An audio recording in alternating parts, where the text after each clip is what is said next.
إن الحمد لله نحمده ونستعينه ونستغفره ونؤمن به ونتوكل عليه ونعوذ بالله من شرور أنفسنا ومن سيئات أعمالنا من يهده الله فلا مضل له ومن يضلله فلا هادي له وأشهد أن لا إله إلا الله وأشهد أن محمدا عبده ورسوله أما بعد أعوذ بالله السميع العليم من الشيطان الرجيم بسم الله الرحمن الرحيم القارعة ما القارعة وما أدراك ما القارعة يوم يكون الناس كالفراش المبثوث وتكون الجبال كالعهن المنفوش فأما من ثقلت موازينه فهو في عيشة راضية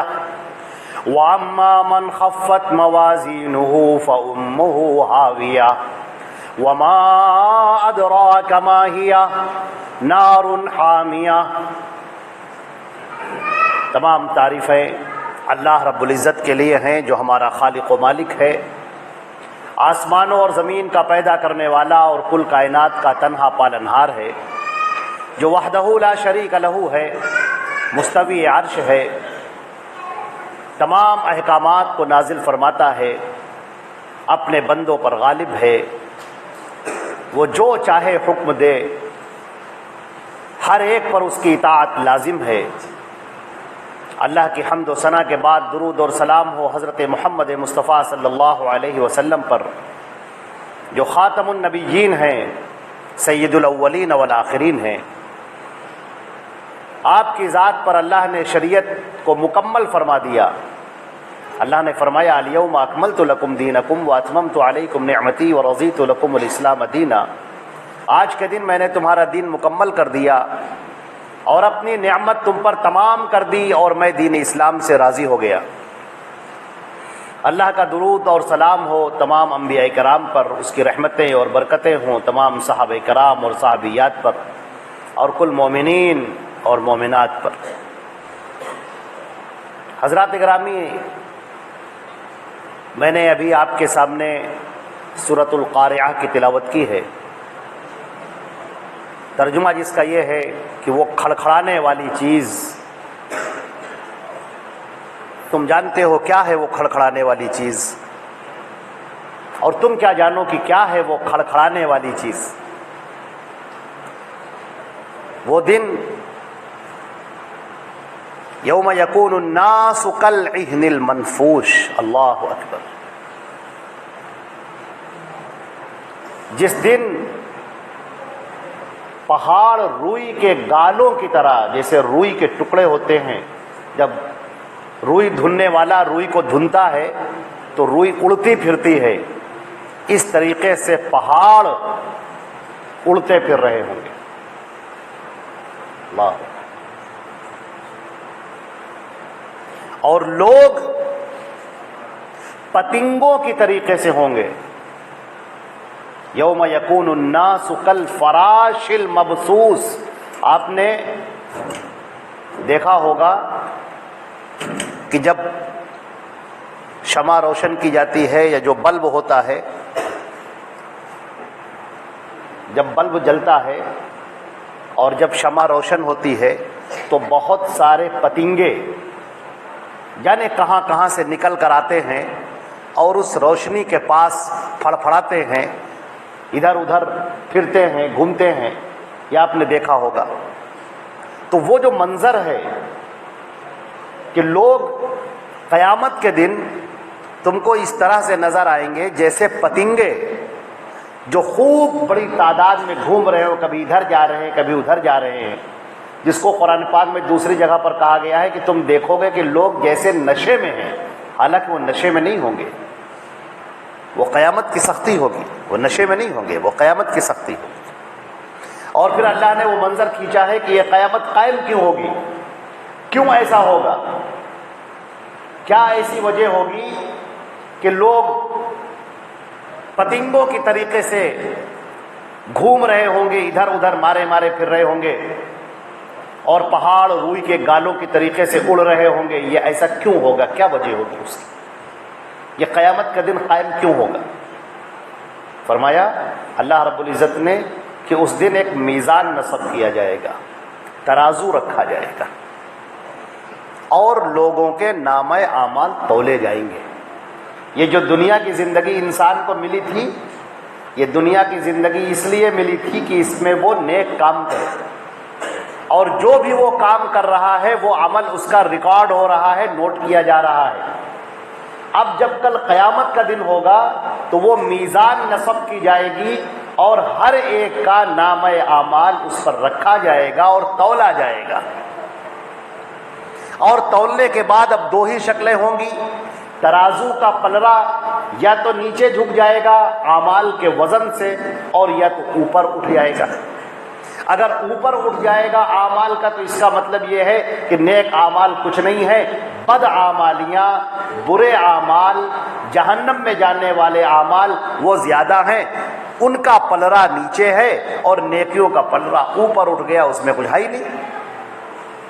اور اگر نیکیاں زیادہ ہوں گی، اچھائیاں زیادہ ہوں گی، اللہ رب العزت کی اطاعت کی ہوگی بندے نے، تو نیکیوں کا پلڑا نیچے جھک جائے گا اور برائیوں کا پلڑا اوپر اٹھ جائے گا.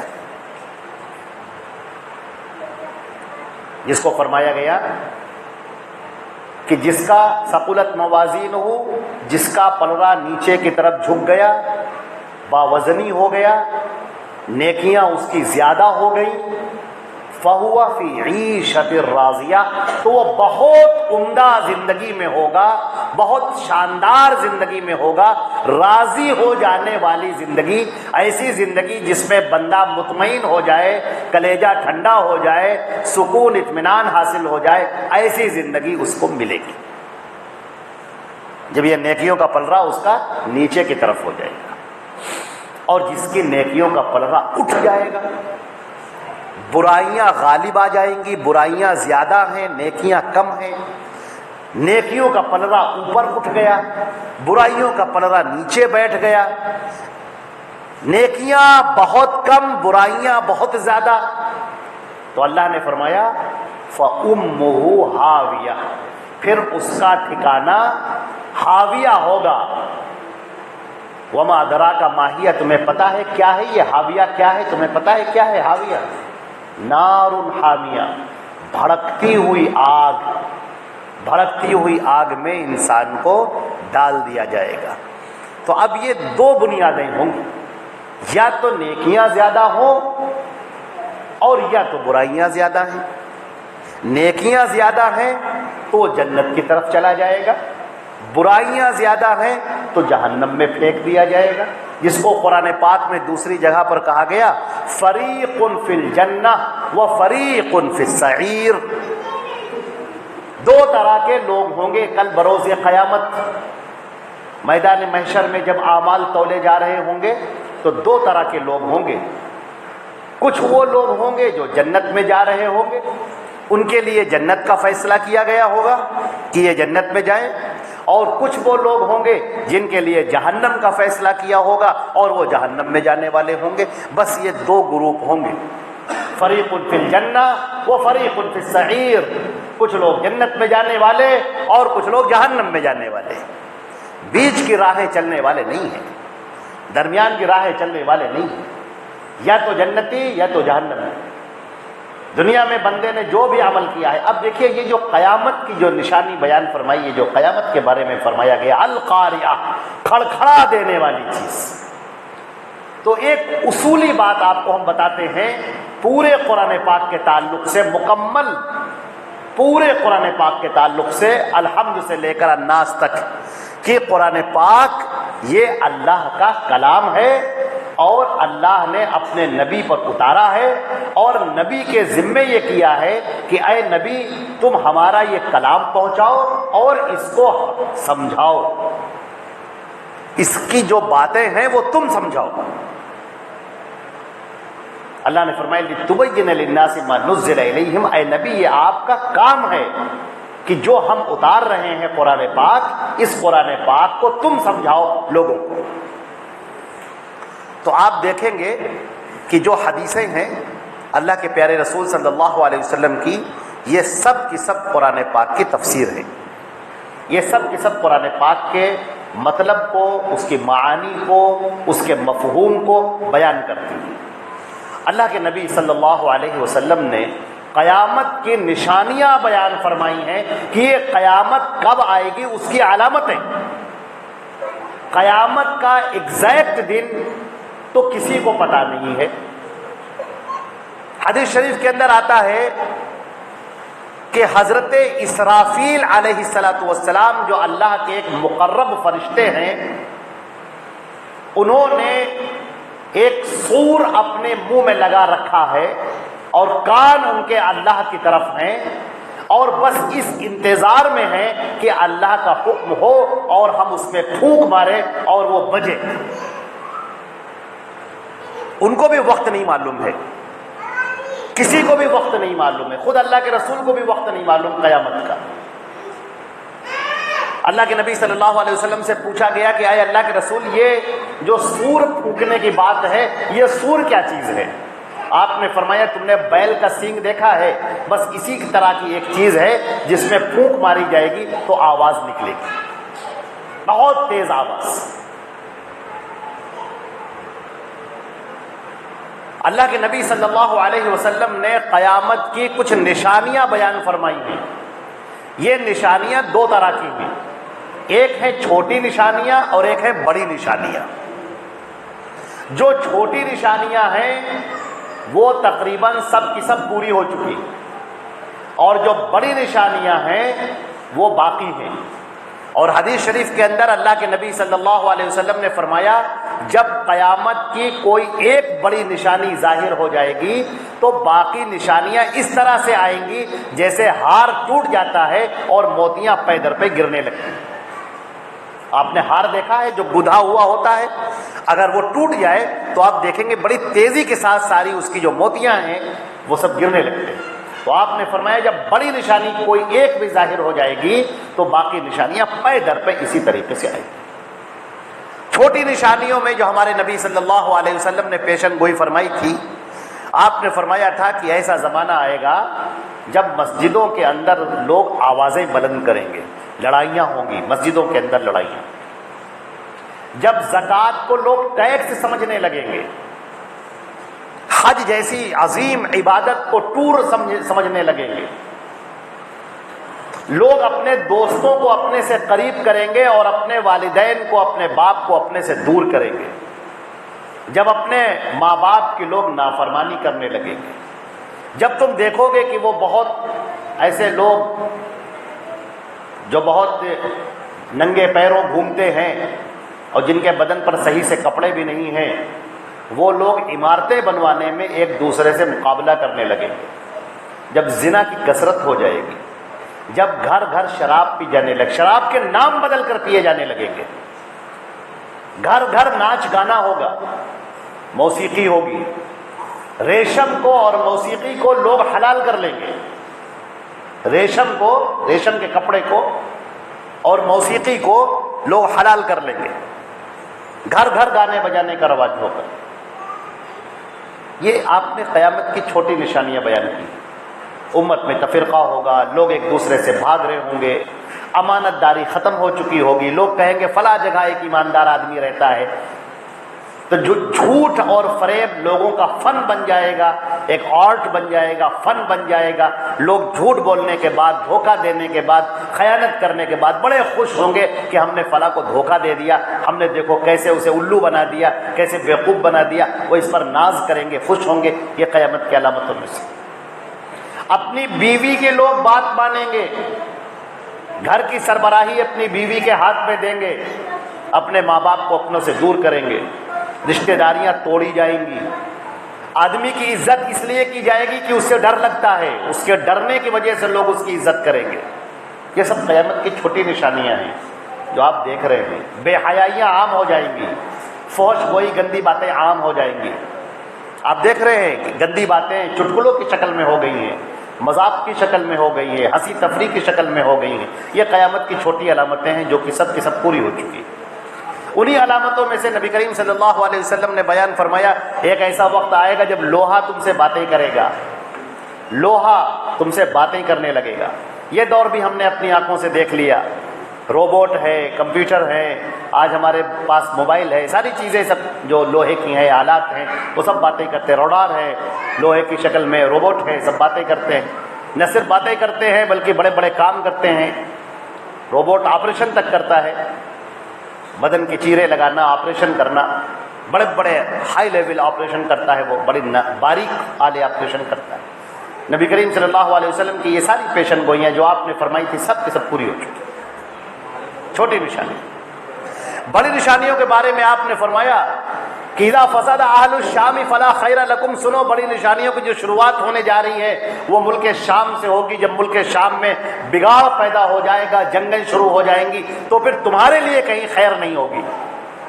اذا فسد اہل الشام فلا خیر لکم، جب ملک شام سے جنگوں کا آغاز ہو جائے گا، ملک شام سے جنگیں شروع ہو جائیں گی تو پھر یاد رکھو پھر تمہارے لیے پوری دنیا میں کہیں خیر نہیں ہوگی۔ حضرت جابر کی روایت ہے، نبی کریم صلی اللہ علیہ وسلم نے فرمایا کہ قومیں تمہارے اوپر ٹوٹ پڑیں گی، کما تداعی الاکلۃ علی قصعتها، جیسے بھوکے لوگ پیالے کے اوپر ٹوٹ پڑتے ہیں، ایک دوسرے کو دعوتیں دیتے ہیں، بلاتے ہیں آؤ آؤ جلدی آؤ، اس کو ختم کرو، فنش کرو جو جلدی رکھا ہے، تو لوگ اسی طریقے سے قومیں، آس پاس کی قومیں تمہارے اوپر ٹوٹ پڑیں گی اسی طریقے سے۔ صحابہ کرام نے پوچھا امن قلت نحن یومئذ یا رسول اللہ، اے اللہ کے رسول ہم لوگ کیا تعداد میں کم ہوں گے؟ آپ نے فرمایا نہیں، بل انتم کثیر ولکنکم غثاء کغثاء السیل، تم تعداد میں بہت ہوگے، بہت زیادہ ہوگے، لیکن ایسے ہوگے جیسے سمندر میں جھاگ ہوتا ہے۔ سمندر میں جھاگ ہوتا ہے جس طریقے سے، ندی میں دیکھتے ہیں آپ کوڑا کباڑ جو برسات میں گھومتا پھرتا ہے، ندی کے اوپر تیرتا ہے، وہ کنارے ہو جاتا ہے، اس کی کوئی وقت نہیں ہوتی، کوئی حیثیت نہیں ہوتی اس کی۔ پھر آپ نے فرمایا وَذَلِكَ إِذَا دَاخَلَ فِيكُمُ الْوَهَنُ، یہ اس وقت ہوگا جب تمہارے اندر وہن آ جائے گا، کمزوری آ جائے گی۔ صحابہ کرام نے کہا وَمَا الْوَهَنُ یا رسول اللہ، وہن سے کیا مطلب ہے اللہ کے رسول، کمزوری کا کیا مطلب ہے؟ آپ نے فرمایا حب الدنیا وکراہیت الموت، دنیا کی محبت تمہارے دلوں میں بس جائے گی اور موت سے تم کو نفرت ہونے لگے گی، موت سے تم بھاگنے لگو گے۔ یہ بھی علامتیں دیکھ لی آپ نے۔ پھر آپ نے فرمایا ملک شام سے جو جنگوں کا آغاز ہوگا، شہر غوطہ کا محاصرہ کر لیا جائے گا، بڑی جنگیں شروع ہو جائیں گی اور ان جنگوں میں پھر مسلمان شکست کھانے لگیں گے، پھر دنیا ظلم و جور سے بھر جائے گی، یہ پوری دنیا ظلم سے بھر جائے گی۔ اس وقت جو مسلمانوں کا خلیفہ ہوگا اس کا انتقال ہو جائے گا اور جنگیں جاری ہیں مسلمانوں کی۔ ایک شخص ہوگا جس کا نام میرے نام پر ہوگا محمد، اور جس کے والد کا نام میرے والد کے نام پر ہوگا یعنی عبداللہ، وہ حضرت حسن کے خاندان سے ہوگا، یعنی حضرت فاطمہ کے اولاد میں حضرت حسن کے خاندان سے۔ ناک اس کی اونچی ہوگی، پیشانی اس کی چوڑی ہوگی، لوگ چاہیں گے کہ اس کو اپنا خلیفہ بنائیں، لیکن وہ خلیفہ بننا نہیں چاہے گا، وہ بھاگ جائے گا مدینے سے اور مکے میں آ جائے گا۔ جب وہ مکے میں آ جائے گا تو یہاں بھی لوگ آئیں گے اور اس کو چاروں طرف سے گھیریں گے اور کہیں گے کہ آپ ہمارے امیر بنیے، آپ ہمارے خلیفہ بنیے، آپ کی قیادت میں ہم جنگیں لڑیں گے۔ جب وہ مجبور ہو جائیں گے تو اپنا ہاتھ آگے کر دیں گے اور لوگ ان کے ہاتھ پر بیعت کریں گے۔ جیسے ہی بیعت کی خبر یہ عام ہوگی تو یہ شخص جو محمد جس کا نام ہے اور عبداللہ جن کے والد کا نام ہے، اور لوگ ان کو کہیں گے المہدی، خلیفۃ المہدی، یہ خلیفہ ہوں گے، یا المہدی کا لقب ان کو دیا جائے گا۔ جب یہ خبر سنیں گے تو ملک شام میں جو جنگیں ہو رہی ہیں وہاں کے دشمن چلیں گے، وہاں سے ایک بڑا لشکر چلے گا کہ ہم مکے کے اندر جا کر مہدی کو اور تمام مسلمانوں کو ختم کر دیں۔ اور وہ لشکر چلتا جائے گا، چلتا جائے گا، چلتا جائے گا، یہاں تک کہ مقام بیدا میں جب پہنچے گا جو مکہ مکرمہ سے بالکل قریب ہے، حرم شریف کی جو سرحد ہے اس سے بالکل قریب ہے، جب وہ مقام بیدا میں پہنچے گا تو یہ پورا لشکر زمین میں دھسا دیا جائے گا۔ وہی اول کرامت للمہدی، اور مہدی کی یہ پہلی علامت ہوگی، سارے لوگ جان لیں گے اس وقت روئے زمین پر۔ اب دنیا دو حصوں میں تقسیم ہو جائے گی، یا تو کھلم کھلا مومن یا کھلم کھلا منافق، اب بیچ میں کوئی دو راستہ نہیں ہوگا۔ پھر مہدی کی قیادت میں جنگیں ہونی شروع ہو جائیں گی اور ان جنگوں میں فتح ہونی شروع ہو جائے گی. پھر مسلمان فتح حاصل کریں گے، حتیٰ کہ پھر ایک ایسا وقت آئے گا کہ جب بیت المقدس بھی فتح ہو چکا ہوگا، بیت المقدس کی فتح ہو جائے گی. اب مسلمانوں کے خلاف ایک بہت بڑا لشکر اٹھے گا جس کا کمانڈر، جس جنگ کو بھڑکانے والا وہ دجال ہوگا، جو اپنے آپ کو مسیح کہے گا اور کہے گا میں مسیح ہوں، میں تمہارا رب ہوں، اور لوگ اس کے فتنے میں پڑنا شروع ہو جائیں گے. اللہ کے نبی نے فرمایا کوئی ایسا نبی نہیں گزرا ہے جس نے اپنی قوم کو دجال سے ڈرایا نہ ہو، اور میں بھی تمہیں دجال سے خبردار کرتا ہوں. دجال جو نکلے گا اس کی داہنی آنکھ کانی ہوگی، ایسا جیسے پھولا ہوا انگور ہو، اور اس کی آنکھ بے نور ہوگی، ایک آنکھ کا کانا ہوگا. وہ اپنے آپ کو رب کہے گا کہ میں تمہارا رب ہوں، لیکن یاد رکھو کہ تمہارا رب کانا نہیں ہے، وہ بے عیب ہے، اس کے اندر کوئی عیب نہیں ہے، اور یہ کانا ہوگا. یہ تمہارا رب کیسے ہو سکتا ہے؟ لیکن اللہ نے اس کو ایسی طاقت دی ہوگی کہ یہ طاقت مومنین کے لیے آزمائش ہوگی. اللہ کے نبی نے فرمایا کہ آدم کی پیدائش سے لے کر اور قیامت تک دجال سے زیادہ سخت فتنہ کوئی نہیں آیا. اللہ نے اس کو طاقت دی ہوگا. آسمان کی طرف اشارہ کرے گا، آسمان پانی برسائے گا. زمین کی طرف اشارہ کرے گا، زمین غلے نکالے گی. اور اچانک وہ ایک بستی میں جائے گا، وہاں کے لوگوں سے کہے گا میں تمہارا رب ہوں، میرے اوپر ایمان لاؤ، اور لوگ اس کا انکار کر دیں گے. جب وہ انکار کر دیں گے وہاں سے چلے گا واپس، تو یہاں کے سارے لوگوں کے ہاتھوں میں جو کچھ ہوگا سب خاک بن جائے گا، سب کنگال ہو جائیں گے، تہی دست ہو جائیں گے. ان کا کھانا پینا سونا غلہ پانی سب ختم ہو جائے گا، اور جو اس پر ایمان لائیں گے وہ خوشحال ہو جائیں گے. اللہ کے نبی نے فرمایا اس کے ساتھ میں دو نہریں ہوں گی، ایک نہر ہوگی اور ایک آگ ہوگی، آگ کی نہر ہوگی. جو زمانہ اس وقت کا پائے وہ آگ والی نہر کو اختیار کرے، کیونکہ یہ دجال دھوکہ دے رہا ہوگا. جو پانی کی نہر ہوگی وہ حقیقت میں آگ کی نہر ہوگی، اور جو آگ کی نہر ہوگی حقیقت میں وہ پانی کی نہر ہوگی. دجال 40 دن کے اندر پوری دنیا کا چکر لگائے گا، اور ہوا سے بھی زیادہ تیز بھاگنے والی سواری پر سوار ہوگا. اس کا کفر ہر ایک کے سامنے واضح ہوگا، اس کی پیشانی پر کفارہ لکھا ہوگا. ہر مومن اس کو پڑھ لے گا، جو صاحب ایمان ہے وہ اس کو پڑھ لے گا، چاہے وہ خود پڑھا لکھا ہو چاہے نہ ہو، لیکن وہ اسے جان لے گا. دجال کا خاتمہ کرنے کے لیے جو سب سے بڑی مصیبت ہوگی مسلمانوں پر، اللہ کے نبی نے فرمایا دجال سے ملنے کی تمنا مت کرنا، لیکن اگر اس سے مقابلہ ہو جائے تو اس کے سامنے سورۃ الکہف کی ابتدائی 10 آیات کی تلاوت کرنا. دجال سے فتنے کے لیے محفوظ، دجال کے فتنے سے محفوظ ہو جاؤ گے. ہم آپ کو نصیحت کرتے ہیں تمام اپنے مسلمان بھائیوں سے کہ سورۃ الکہف پوری یاد کریں، نہ ہو سکے تو کم سے کم ابتدائی 10 آیات ضرور یاد کریں. پھر اللہ تعالیٰ حضرت عیسیٰ علیہ السلام کو نازل فرمائے گا. دمشق کی جامع مسجد جو ملک شام ہے، دمشق کی جامع مسجد پہ جو منارہ بیضاء ہے، شرقی منارہ، وہاں سے فجر کے وقت میں حضرت عیسیٰ علیہ السلام 2 فرشتوں کے کاندھے پر ہاتھ رکھے ہوئے اترتے ہوئے آئیں گے. آسمان سے حضرت عیسیٰ علیہ السلام اترتے ہوئے آئیں گے. ادھر حضرت مہدی نماز اقامت کہی جا چکی ہوگی، اور فجر کی نماز کے لیے لوگ تیار ہوں گے کہ حضرت عیسیٰ علیہ السلام آسمان سے اترتے ہوئے نظر آئیں گے. جب اترتے ہوئے نظر آئیں گے تو مسلمان اللہ اکبر کا نعرہ لگائیں گے، اور جب وہ قریب آئیں گے تو کہیں گے سنو، میں نبی بن کر نہیں آیا ہوں، میں محمد رسول اللہ کا امتی بن کر آیا ہوں، میں حضرت محمد مصطفیٰ صلی اللہ علیہ وسلم کی شریعت پر عمل کرنے کے لیے ہوں، میں الگ سے کوئی نبی نہیں ہوں، الگ سے میں کوئی حکم دینے والا نہیں ہوں، شریعت محمدی کی میں ہی تجدید کرنے والا ہوں. اس کے بعد حضرت عیسیٰ علیہ السلام جیسے ہی دجال کو دیکھیں گے تو دجال پگھلنا شروع ہو جائے گا.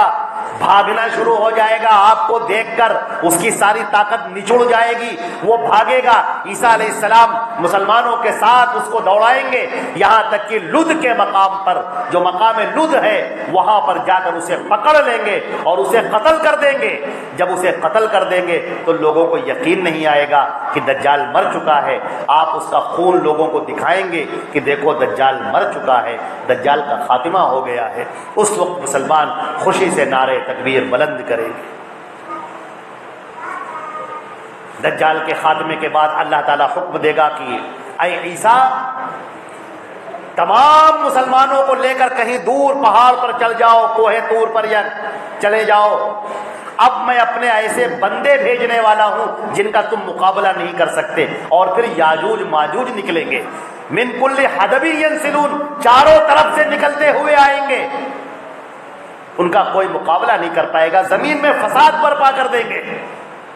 اس وقت مہنگائی بڑھ چکی ہوگی، مسلمان پھر پریشان ہوں گے، اللہ سے دعا کریں گے کہ اے میرے رب ہمارے لیے آسانی پیدا فرما دے۔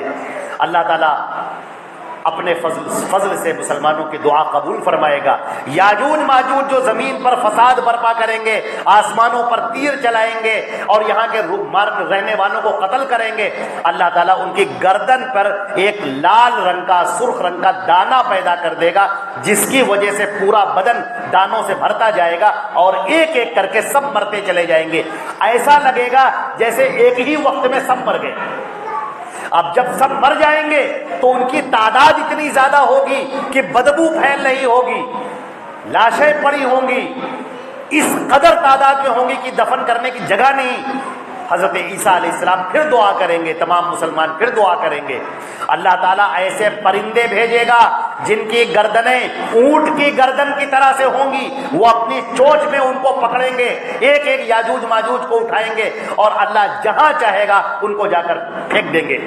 اس کے بعد اللہ زمین پر پانی برسائے گا، زمین صاف ستھری ہو جائے گی، خوشبودار ہو جائے گی، زمین غلے نکالے گی، عیش و آرام کا زمانہ ہوگا، اتنی خوشحالی کا زمانہ کہ اتنی خوشحالی کا زمانہ کبھی نہیں آیا۔ ایک چھوٹی سے کھانے میں اللہ برکت پیدا کر دے گا، ایک اونٹنی کا دودھ، ایک پیالہ جو اونٹنی کا دودھ ہوتا ہے، بہت بڑی تعداد میں لوگ اس کو پیئیں گے، وہ ختم ہونے کا نام نہیں لے گا، رزق میں خوب برکت ہوگی، بڑی عیش و آرام ہوگی۔ اللہ تعالیٰ پھر ہوا چلائیں گے، ایک ایسی ہوا، خوشبودار ہوا جو ہر مومن کے بغل میں لگے گی، اور جس مومن کے بغل میں لگے گی اس کا انتقال ہو جائے گا۔ اس طرح سے حضرت عیسیٰ کا بھی انتقال ہوگا، مہدی کا بھی انتقال ہوگا، ایک ایک کر کے مومنین اس دنیا سے اٹھتے جائیں گے، یہاں تک کہ روئے زمین پر پھر کوئی مومن نہیں رہ جائے گا۔ پھر اللہ رب العزت حضرت اسرافیل علیہ السلام سے کہیں گے تم سور پھونکو، اور پھر سور پھونکا جائے گا، اس کی آواز شہنائی کی آواز کی طرح ہوگی، شروع میں بڑی بھلی معلوم دے گی، کانوں کو اچھی لگے گی، لیکن آواز تیز ہوتی چلی جائے گی، تیز ہوتی چلی جائے گی، اور پھر لوگوں کے سر پھٹنے لگیں گے، دل دہلنے لگیں گے، رگیں پھٹ جائیں گی، کلیجے پھٹ جائیں گے، لوگ بھاگنے لگیں گے، ادھر ادھر بھاگیں گے، چاروں طرف اپنا سر ٹکرائیں گے، اور پھر دھیرے دھیرے سارے لوگ مر جائیں گے، ساری مخلوقات مر جائے گی، پہاڑ روئی کے گالوں کی طرح اڑتے پھریں گے، سمندروں میں آگ لگ جائے گی، ابل پڑیں گے، لیکن یہ آواز رک نہیں رہی ہے، آواز اور بڑھتی جائے گی۔ پھر نظام کہکشاں، یہ سورج جو چاند سورج لپیٹ دیا جائے گا، چاند بے نور ہو جائے گا،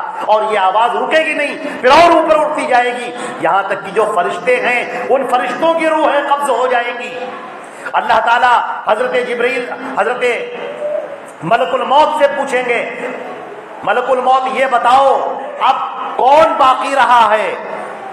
ملک الموت عرض کریں گے کہ اے میرے پروردگار، ساری مخلوق، سارے فرشتے سب ختم ہو چکے ہیں، صرف تیرے مقرب فرشتے جبریل اور میکائیل اور اسرافیل جیسے فرشتے یہ باقی ہیں۔ اللہ کہے گا ان کی سب کی روحیں قبض کرو، سب کی روحیں قبض ہو جائیں گی۔ اللہ تعالیٰ ملک الموت سے پوچھے گا اب بتاؤ کون باقی رہے؟ ملک الموت کہیں گے آپ کے عرش کا جو پایا تھامے ہوئے فرشتے ہیں یہ باقی ہیں.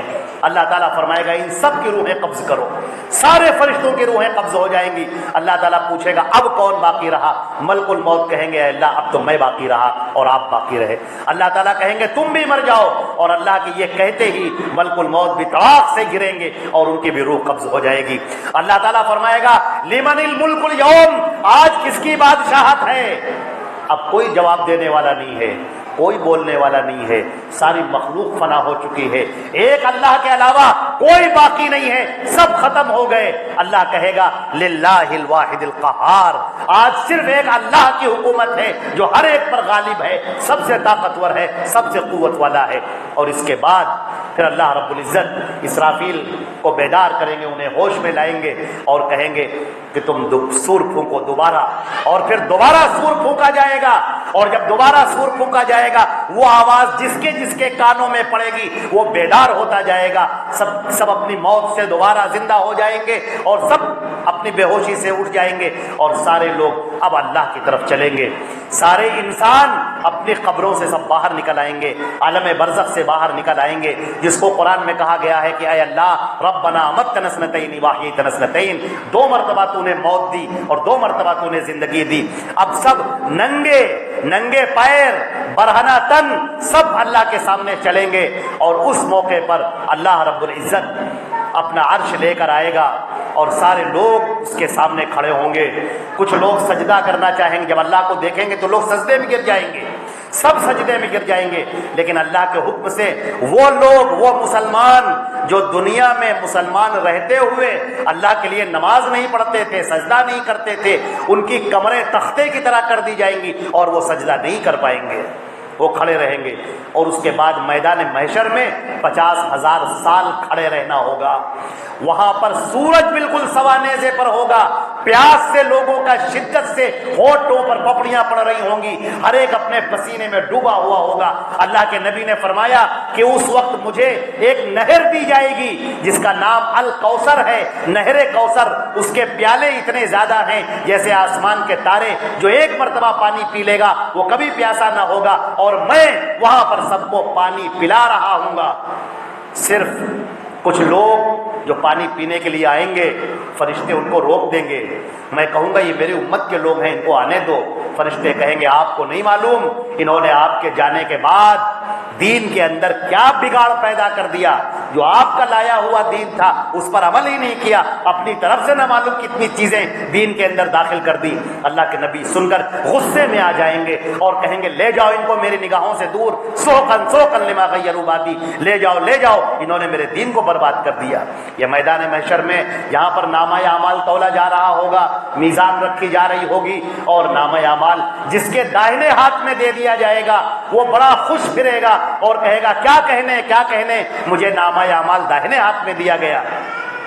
اور کچھ برے لوگ ہوں گے جن کے بائیں ہاتھ میں نامہ اعمال دیا جائے گا اور وہ اپنے آپ کو چھپاتے پھر رہے ہوں گے، رو رہے ہوں گے، چلا رہے ہوں گے، اللہ سے مانگ رہے ہوں گے، بھیک مانگ رہے ہوں گے اے اللہ رحم فرما دے. اللہ تعالیٰ کہیں گے کسی مشرک کو، کسی کافر کو آج رحم نہیں ملے گا، یہ سب جہنم کا کندہ بنیں گے. اللہ اپنے فضل و کرم سے ہم کو اور آپ کو مومنین صالحین میں شامل فرمائے، اللہ کے نیک بندوں میں شامل فرمائے، قیامت کے دن جنت جانے والوں میں شامل فرمائے، برے لوگوں میں، کفار میں، مشرکین میں، منافقین میں ہمارا شمار نہ فرمائے. یہ چند باتیں تھی جو میں نے آپ کے سامنے پیش کی. اللہ رب العزت ہمیں اور آپ کو عمل کرنے کی توفیق عطا فرمائے. وآخر دعوانا الحمدللہ رب العالمین. اقول قولی ھذا استغفر اللہ لی ولکم ولسائر المسلمین من کل ذنب فاستغفروہ انہ هو الغفور الرحیم.